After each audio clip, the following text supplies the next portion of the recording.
நேயர்களுக்கு வணக்கம். தமிழகத்துல இன்னைக்கு ரொம்ப முக்கியமான நாள். தமிழகத்தின் முதலமைச்சராக திரு ஜோசப் விஜய் அவர்கள் பதவியேற்கிறார். அவருக்கும் அவரது அமைச்சரவைக்கும் பேசலாம் பேசுவோம் சார்பாக மனமார்ந்த வாழ்த்துக்கள். ஒரு தேர்தலோட முடிவு அப்படின்றது வெறும் ஆட்சி மாற்றம் மட்டும் இல்ல, இது மக்களோட நம்பிக்கையோட வெளிப்பாடு. மக்கள் ஓட்டு போட்டு உங்களை ஜெயிக்க வச்சது ஆட்சியில மாற்றம் வேணும் மட்டும் இல்ல, அவங்க வாழ்க்கையில மாற்றம் வேணும், அவங்க வாழ்க்கை முன்னேறணும், அவங்க பிள்ளைகளோட எதிர்காலம் நல்லா இருக்கணும், தமிழகத்துல நல்லாட்சி அமையணும் அப்படின்றதுக்காக தான் உங்களை ஓட்டு போட்டு தேர்ந்தெடுத்திருக்காங்க. அந்த நம்பிக்கையை காப்பாற்ற வேண்டிய மிகப்பெரிய பொறுப்பு உங்களுக்கும் உங்களை கட்சியை சார்ந்த அத்துணை நபர்களுக்கும் இருக்கு.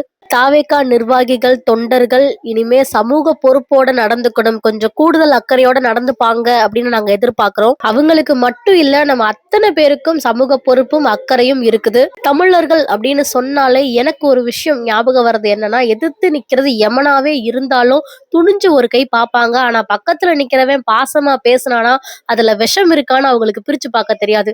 இது தமிழர்களோட சாபம்னு நான் நினைக்கிறேன். அதனாலதான் காலம் காலமா அந்த காலத்து மன்னர்கள் இருந்து இந்த காலத்துல இருக்கிற மனிதர்கள் வரைக்கும் கூட இருக்கிறவங்களால வீழ்ந்தவங்க தான் அதிகம் பேர்.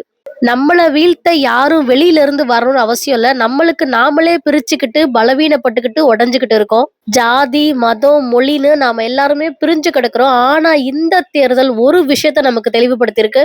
கொள்கை ரீதியா எதிரிகளாவே இருந்தாலும், ஒருத்தரை ஒருத்தர் விமர்சனம் செஞ்சாலும், மாநில உரிமைக்கு ஒரு பிரச்சனை வரும்போது எல்லாரும் ஒன்னா சேர்ந்து தாவேகாக்கு ஆதரவு கொடுத்திருக்காங்க. ஆதரவு தந்த அனைத்து கட்சிகளுக்கும் நன்றிகள். இதுதான் தமிழகத்தோட மிகப்பெரிய பலம். அதே மாதிரி எதிர்கட்சியா இருக்க போற டிஎம்கேக்கும் எங்களது மனமார்ந்த வாழ்த்துக்கள். ஜனநாயகத்துல ஆளும் கட்சி எந்த அளவுக்கு முக்கியமோ அதே அளவுக்கு எதிர்கட்சியும் முக்கியம். ஒரு வலுவான கட்சி எதிர்கட்சியா இருக்கணும்னு மக்கள் நினைச்சிருக்காங்க.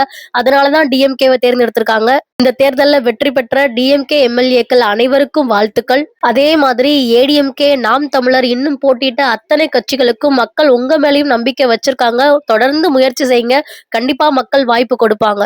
இந்த தேர்தல் இன்னொரு முக்கியமான விஷயத்தையும் நமக்கு சொல்லியிருக்கு. தேர்தல் நேர்மையான முறையில தான் நடந்திருக்கு.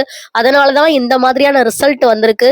தேர்தலை சிறப்பா நடத்தின தேர்தல் ஆணையத்திற்கும் அரசு ஊழியர்களுக்கும் காவல்துறை நண்பர்களுக்கும் நன்றிகள். கடைசியா மக்கள் ஓட்டு போடுறது நம்மளோட ஜனநாயக கடமை. அதை நம்ம சரியா செஞ்சிடறோம். ஆனா அதுக்கப்புறம் நமக்கு ஒரு முக்கிய உரிமை இருக்கு. என்ன அப்படின்னா, நாம தேர்ந்தெடுத்தவங்க தப்பு பண்ணா அவங்கள நாம கேள்வி கேட்கறது இல்ல. கடமையை சரியா செஞ்சிடறோம், ஆனா உரிமையை விட்டு கொடுத்துடுறோம். சிறப்பான தமிழகம் அமைகிறது ஆளும் கட்சி கையில இருக்கு. சிறப்பான அரசாங்கம் அமைகிறது மக்களான நம்ம கையில தான் இருக்கு. கேள்விகள் கேட்போம், பொறுப்போடு இருப்போம், பேசலாம் பேசுவோம்.